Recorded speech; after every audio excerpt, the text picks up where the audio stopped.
a business owner who is a verbal processor, I want you to know that sometimes you just need to do what some of my clients do, and you just need to get it all out of your head. Well, hello there, my friends, plural. Welcome back to the podcast. I'm pretty sure this is going to be podcast episode 488, where I want to talk about verbal processing. Okay. Do you know if you're a verbal processor or not? It's really interesting. Like the older I have gotten, at the ripe young age of 53, like the more you kind of figure out about yourself, and then the more like you're like, my whole life now makes sense. I remember when a dear friend of mine just realized that she has adult ADHD. She's like, okay, this explains like my entire life. All these things that used to not make sense now completely make sense. And so I do think it's interesting when we know ourselves, number one, and in both good ways and bad ways, and when we have like these aha moments of like how that affects our day to day and our everyday, and how we can just get really comfortable in our own skin, because we're all like created so differently. So I will tell you that I am a verbal processor, and I did not realize this, I would say, until about I was probably in my very late 30s, early 40s. And the way that I actually figured it out was kind of random. If you read my book, Fear is Not the Boss of You, in chapter 8, I talk about the dissolving of a very near and dear friendship to me, and how disruptive that was to my life, how heartbreaking it was, my role and responsibility in it, all the things. And one of the things I don't think I mentioned in chapter 8 of Fear is Not the Boss of You is that during that period of our life, that was quite honestly like, it was just really hard on me. I had never lost a really near and dear friendship. I'm still like best of friends with my best friend, Rachel, who I knew all growing up. Spent so much time with her. It was her family that first took me to a non-denominational church when I was 16, where I got saved. Like, I love their family. And her and I just went to our home, bougie, on the beach in Florida, and stayed together. Like, we are, my other best friend, Laura, like we've been best friends since before we had kids, and our kids are in their middle 20s. Like, so I feel like, friendships are near and dear to me. I don't get really close to a lot of people. I have a few very safe people, and this particular friend was one of those. So when that relationship dissolved, which, by the way, I take 50% ownership in how that all went down, it was so baffling to me that, I talked about what was happening to a couple of different people in my world. And when my friend then, no longer a friend now, but when she had found out about it, she accused me of being a gossip. And I was like, I was not gossiping. Like, I wasn't telling people to, like, try to make her look bad or whatever, because again, I'm taking, part of the responsibility here. And it was then that I realized, oh my gosh, like, I process verbally. I had picked a few really safe people to discuss the situation with, because it was so baffling to me, and I needed to somehow figure out what the heck is happening here. How did her and I get here in our friendship, and where do we go now? And in order to do that, I had to like talk some things out with people. And then it became obvious to me, it's because you're a verbal processor. And I was like, oh my gosh, I had no idea. And so what I feel like is super interesting is that as a business coach, and, I coach a lot of people via Voxer every week, a lot of women who are either, in my mastermind or are in one of my top tier coaching programs. They have myself and a couple people from Team Allwood on Voxer, which is like a walkie-talkie app, right? So you guys, if I had $1 for every time I looked down at my Voxer and saw a 5-minute message from one of my clients who's just talking out a situation, to then be followed up with, hey, ignore the message above, I just was verbally processing. And it makes me chuckle, because I so get that. I get that needing to like use my words and like figure something out through the process of, when I talk it out, I figure it out.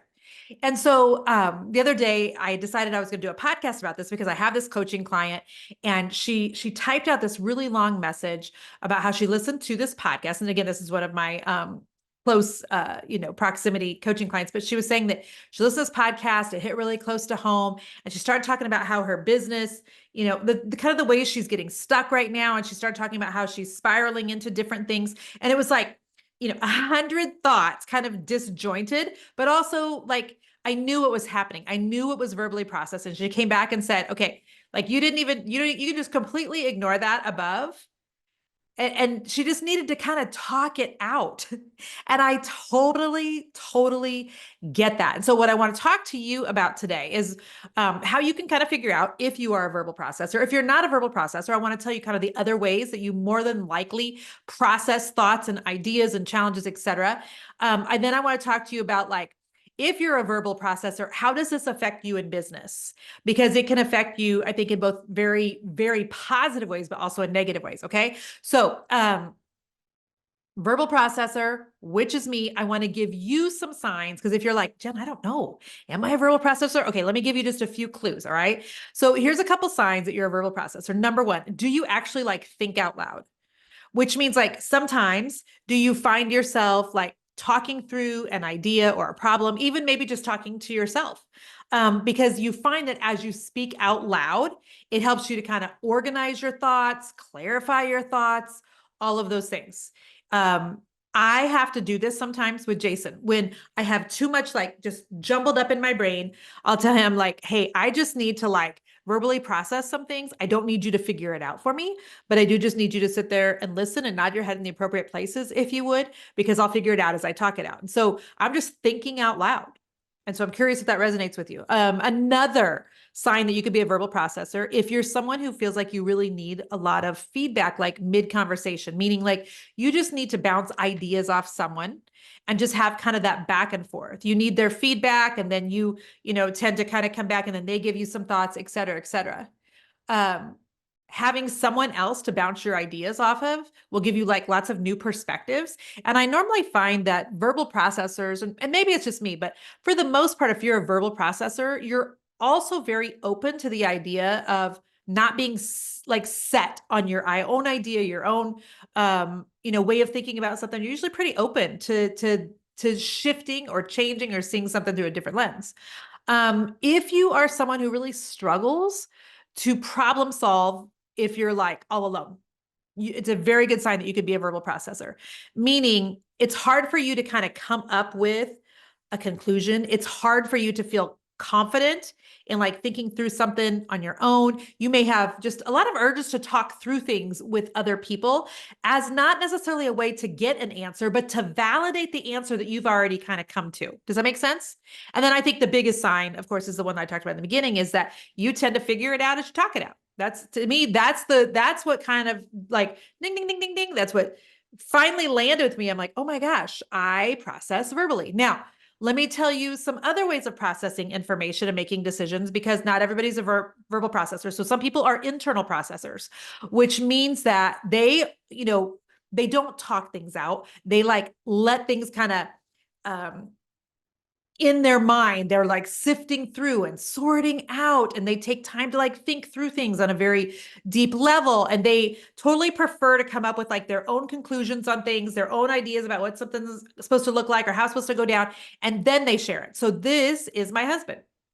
He, I believe, is a very internal processor, because like, and one of the ways that I knew that he was an internal processor is because we can have a conversation, or we can have something happen, negative or positive.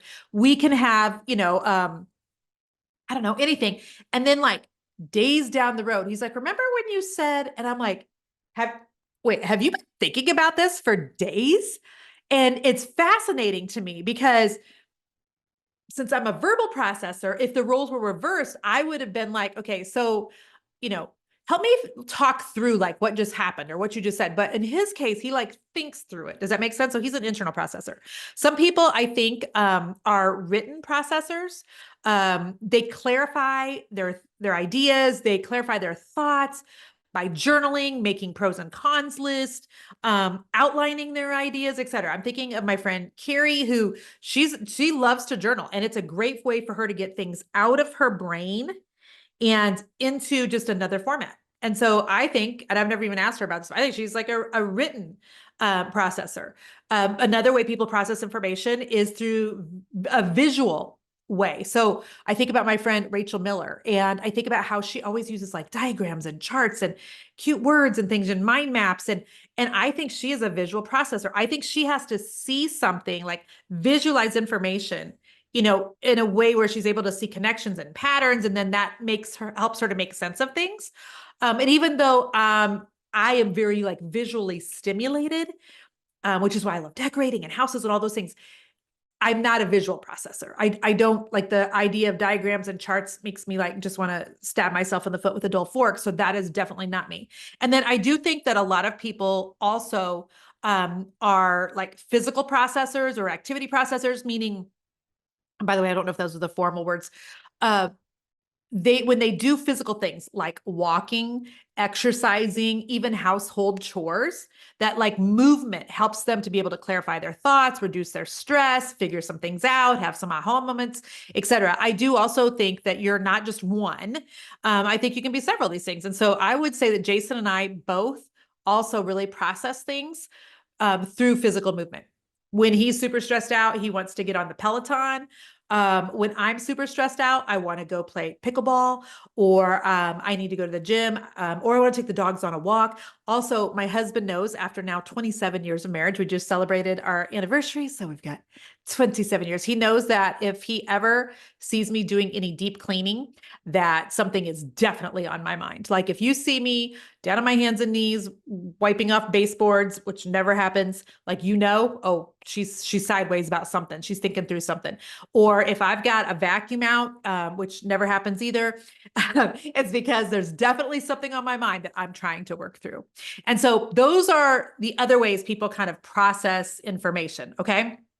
So back to those of us that are verbal processors, I just thought I would bring up like some ways that you can kind of things I just want you to kind of keep in mind if you're a verbal processor and also a business owner. All right. So as a business owner who is a verbal processor, I want you to know that sometimes you just need to do what some of my clients do, and you just need to get it all out of your head. Because what happens is otherwise your mind feels so cluttered and overwhelmed. And being a business owner as a female who's, at this point I'm postmenopausal with several businesses, a bunch of kids, a husband that's high maintenance. I'm also tend to be high maintenance. And so I don't say that in a bad way, but like, there's a lot that goes on in my brain at any given time. And then if I have things that need processed on top of all just the normal stuff, it gets real overwhelming. And so if you're a verbal processor, I'm telling you, you have got to like almost have verbal diarrhea on occasion just to get everything off of your brain. And so that you can kind of land on some things, you can kind of land some planes. And so, I'll tell Jason, like I said, often like, babe, I just need to talk through some things with you. I just need to close some loops. I actually did a podcast on that. I think it was episode 261. If you Google Jennifer Allwood podcast, episode 261, on how, if I have too many open loops in my brain, what does that mean? Well, that means like things I'm trying to figure out that all in question marks. Like I haven't landed on, am I going to Florida next week? Are we actually going to go forward, on this new condo? Is this the best way to purchase the condo? Like if I have a whole lot of those things, like question marks, am I signing up for the next field trip with Ari? By the way, these are all real live examples of things going to my head tonight. It just feels so overwhelming. So if you are a verbal processor, you've got to figure out a way to get things out of your brain and into some sort of structure. Figure out how to close some of your loops, because otherwise you can get into like a mental spiral almost where you just get real overwhelmed. Okay. If you are a verbal processor, I want you to keep in mind also that you may be really like misunderstood by some people, because people may accuse you of like being all over the place, talking in circles, being super indecisive. You're kind of chaotic. They may think that you're super confused all the time. And it's none of those things. You're literally just kind of talking in circles because you're processing things. And sometimes I think what we think is to land on an answer or to land on a decision or to solve a problem, we would like to think that the way of getting from A to B is just like completely linear, right? But for those of us that are verbal processors, sometimes if you're watching me on YouTube, you're going to see the diagram with my hands here. But sometimes, we're here and then we're here and then we're here. We go up, we go back, and we eventually find a way to making to getting to the decision, but it's not in a strategic, very linear fashion like some other people. I remember this one time my friend Shauna was telling me about someone who she knows who just processes information very differently than her. And she's like, the best way I can explain it is this. She goes, if I was to walk from my front door to the garage, I would just walk into the entryway, go through the living room and the kitchen, I'm in the garage. Instead, she would walk in through my office, do a little loop-de-loo. She'd possibly make a stop in the bathroom. She'd come back to the front door, bounce around again, and then she'd go out to the garage. She's like, she processes information differently. And I'm like, wow, that is such a good like visual. Right. And so, and I think sometimes we can be misunderstood if we're verbal processors because people can see that as us being overthinkers, indecisive. I think that sometimes you can be misunderstood as needing like a whole ton of extra attention. People can think you're trying to dominate conversations or you're really just, an attention monger because you're talking a lot and they maybe assume that you want to be the center of attention. It's not that at all. It's that you just have a real deep need and desire in that moment to process some information. And then I told you how I was misunderstood as someone who, was gossiping about a situation, and it was not that at all. It was that I was trying to work through thoughts and feelings and situations. And perhaps, in retrospect, it was wrong people, wrong time or whatever. But I just want you to know that as a verbal processor, you possibly have been really misunderstood in the past. And if you're watching this on YouTube and that's you, I would love to know in the comments. Okay. I want you to also know if you're a verbal processor, that you don't have to stay stuck in your head, and please don't stay stuck in your head. If you bottle things up, you will oftentimes get into a spiral. And it makes it very hard for you to do any decision making at all. It will make you end up feeling uber stressed and very confused.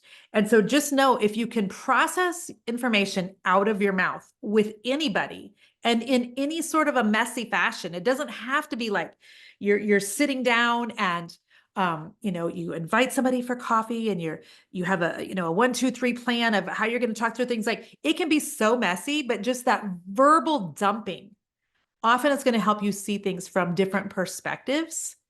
And I just want you to know that like the final, like what you're always trying to get to as a verbal processor is just really sorting through the information so you can land on some things, whether that's decisions or perspectives or whatever, at the end of all the talking.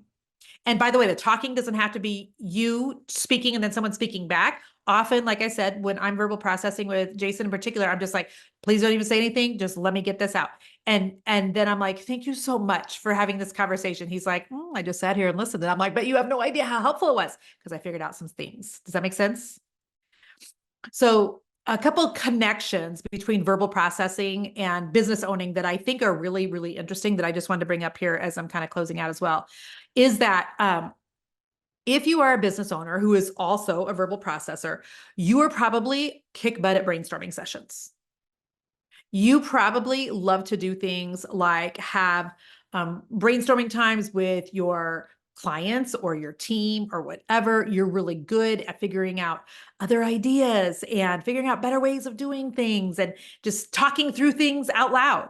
I did do a podcast recently, and I did not write down the episode number, but it was how we conduct no judgment zone meetings here at Team Allwood. And this is mostly for me. I think that my team does this because they know that I'm a verbal processor. Also, as someone who processes verbally, if you're a business owner, you're probably really good at doing like collaborative types of meetings, being in a collaborative environment. You probably really enjoy conversations where more than just one person is talking through things, where a bunch of people on your team, if you have a team, are all feeling like they're being heard. Well, hello, Lola. If you are watching on YouTube right now, what is even happening? Hi, baby. Hi. Are you a verbal processor? This is my golden doodle, Lola. Stella is the perfect one, and Lola tries. So we love her. I'm almost done. Okay. Last thing I thought that I would tell you is that if you are a business owner who's also a verbal processor, it's quite possible that you are really good at networking and building relationships. Okay, Lola's licking my hand, and there's nothing weird about that on YouTube. And if you're not someone who networks a lot, if you're not inside of a business group, mastermind, et cetera, if you don't have any best business buddies to talk through things with, you should. because you probably are just very, very natural at creating connections with other people, establishing trusts and bonds, and really just helping other people process through things as well. So at the end of the day, here's what I want you to know. If you are somebody who loves to do brain dumps and talk through some things, like there is nothing wrong with you. Just because you tend to talk things out, to figure things out, and maybe you're surrounded by people who process in other ways, there's nothing wrong with the way that you process information, situations, etc. So figure out how you process things, figure out how you can use this to your advantage, quit fighting the way that God wired you. But it's so helpful just when you realize, oh my gosh, all my life, this makes things make sense. It's never that I talk too much, is that I just had to process things out loud, out of my mouth. Oh my goodness, that explains so much. And so I hope that this was helpful today. If so, will you do me a solid? Share this on Instagram, tag me. I want to see it. Send this to one of your friends who you know darn good and well is a verbal processor. Or if you are, and you're surrounded by people who are not, share this with them as well. And if you're watching again on YouTube, leave me a little comment below. Let me know your thoughts on this episode. I hope that this was a blessing for you. All right, friends. I'll talk to you guys real soon. Thanks so much for being here. Bye-bye.